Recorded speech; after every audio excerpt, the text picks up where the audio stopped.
glasses up so you can see my eyes. Hi guys, before you watch this video, I just need to explain something because I don't think I did a good enough job explaining in the video what was going on in terms of the correction or the fault that I found with VCDS. Let me just put my glasses back up. So behind me you're going to see the screen here that is going to be visible in the most part of the video. And I'll be referring to the bottom two graphs here, the gray and the orange. Sorry, the yellow and the gray. I'm not awake yet, sorry.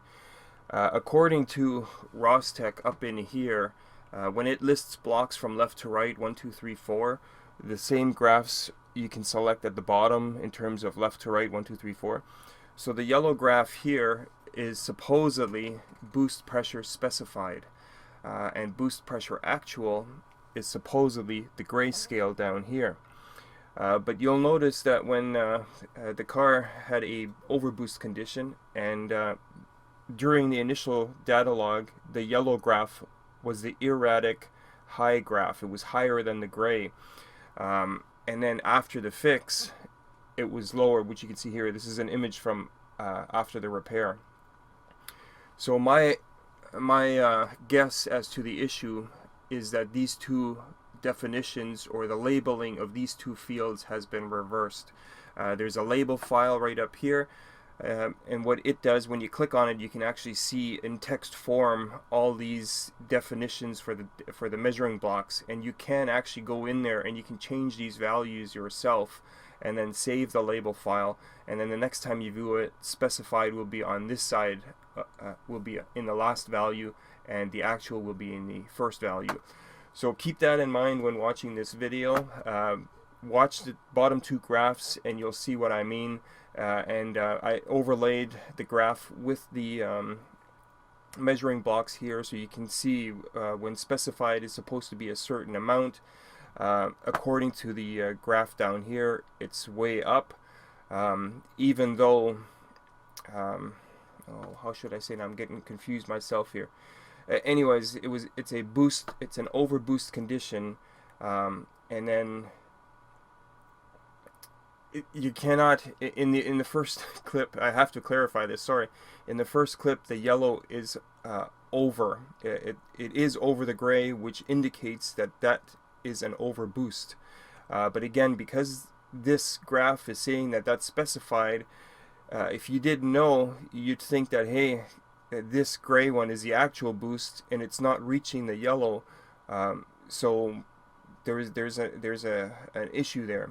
And I know it's not it's not specified because specified is not going to be this erratic. The computer is not going to tell you, is going to ask for X amount of boost, you know, quite a bit of boost, and then all of a sudden a little, and then back up again. That's not the computer. You can see here the gray graph. It's nice and uniform. It's asking for X amount of boost, it's holding it there, and then it's dropping it again. And this erratic piece here is the erratic boost that the engine is building. And again, watch the video and you'll see why, and hopefully I explained the reason why an overboost was set. Anyways, that's it. Video's too long already. So watch this one first, which you obviously just did. Sorry. You may now watch the second half of the video. Hi guys, so I got this 2003 Allroad 2.7 liter, and it's setting a charge pressure positive deviation. So I'm graphing four parameters as seen by VCDS. You've got engine speed, engine load, boost pressure specified, and boost pressure actual. Later on, when this graph moves, you'll see that, in my opinion, these two values were actually reversed. Rostec has a label file which they use to identify these data blocks or data PIDs, and I think that in this label file these two values are reversed. Down here you can see the two boost readings. I'm just speeding up right now to because of the low speed section here, but you can see the two graphs, the yellow and the gray. The yellow one, according to up here, is specified, but it's not. I believe it's the actual, and that's why it is higher than the specified, which is the gray, which is a much more uniform, even field. And then later on in the fix, you'll see that they are reversed, meaning that after the fix, there is a difference. So here you can see the yellow being higher than the gray graph, or the actual, or sorry, the specified is the gray, and then the yellow is the higher, and that's what sets the code, the overboost code. Right here, for specifically, you can see it's above the specified for X amount of time, and whenever the computer sees a value higher than it expects for X amount of time, then it sets a code, and here again as well.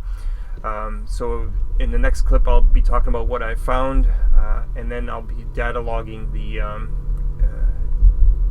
car again after the repair. Thanks for watching. How exciting.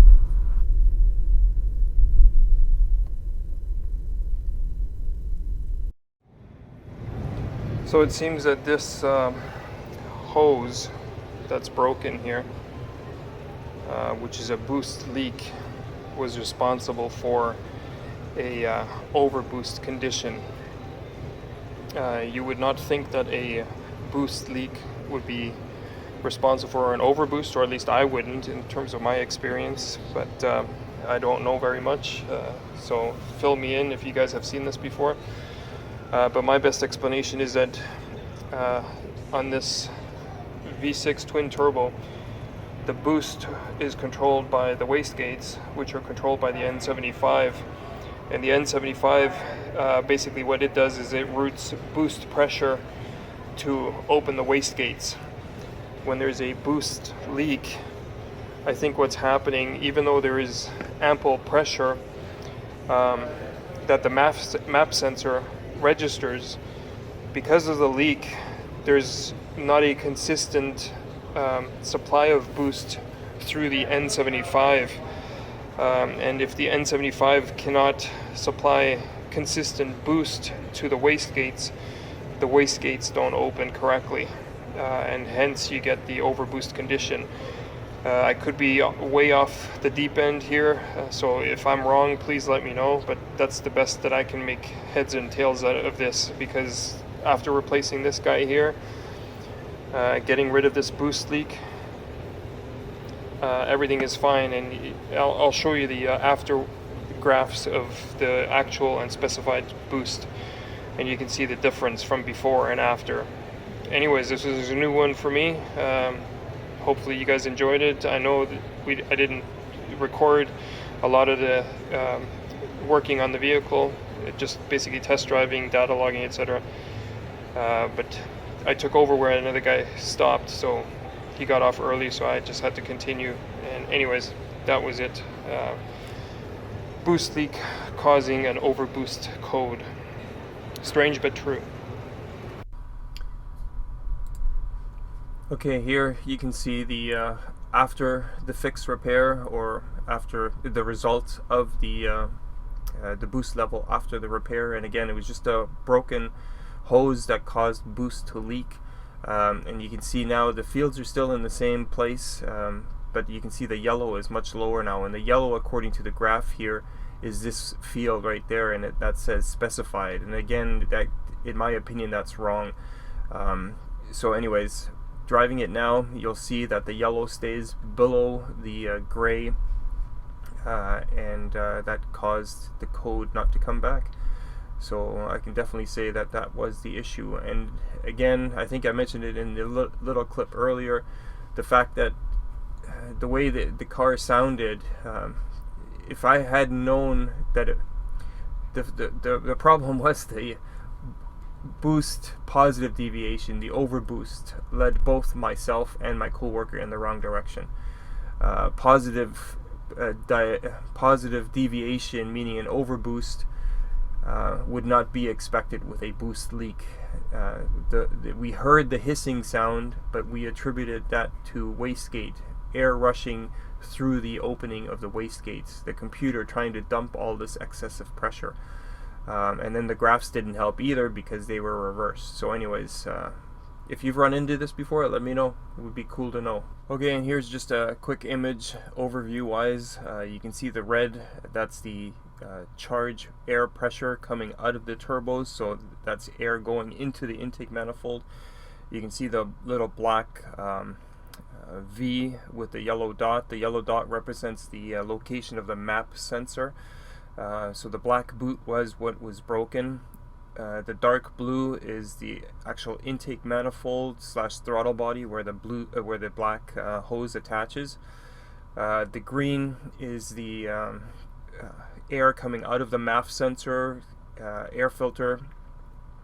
So that's atmospheric air going to the turbochargers, and then the red air is coming from the turbochargers. The N75 is located to the, where was it now? To the left of the where the green split is, or where the intake manifold. No, not the intake manifold. Sorry, the air runner on top of the intake manifold, where it splits. Just underneath there is the N75, and that valve is what controls the boost with regards to turbo output. And the N75 has 4 inputs, one from each turbo. There's a hose that comes from the air compressor side of the snail housing, and so each turbo feeds the N75 pressure, or an output signal or boost signal, and then the N75 runs one hose to each turbo straight to the wastegate.